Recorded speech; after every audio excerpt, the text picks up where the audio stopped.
নির্বাচনকালীন তত্ত্বাবধায়ক সরকার ব্যবস্থা ফেরাতে প্রধান বিচারপতি ডক্টর সৈয়দ রেফাত আহমেদের নেতৃত্বে ৭ বিচারপতির পূর্ণাঙ্গ আপিল বেঞ্চে টানা ৭ম দিনের শুনানি শেষ হয়েছে।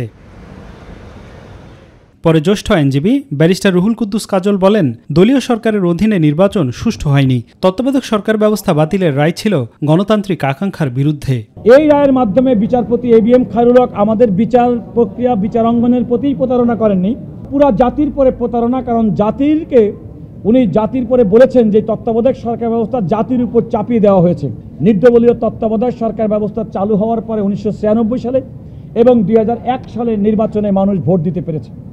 এবং এখনো পর্যন্ত বাংলাদেশে যে বিদ্যমান যে রাজনৈতিক সংকট, তার অন্যতম কারণ হচ্ছে জনগণকে তার ভোটাধিকার থেকে বঞ্চিত করা হয়েছে। একই ইস্যুতে বুধবার আবারও শুনানির দিন ধার্য করেছেন আদালত। আইনজীবীরা জানিয়েছেন, যে রায় আসুক, আগামী ফেব্রুয়ারি নির্বাচন হবে অন্তর্বর্তীকালীন সরকারের অধীনে। শোনার পরে হয় তাৎক্ষণিকভাবে জাজমেন্ট দেবেন অথবা জাজমেন্টের দিন ঘোষণা করবেন, এই মর্মে ওপেন কোর্টে ডিক্লারেশন দেবেন।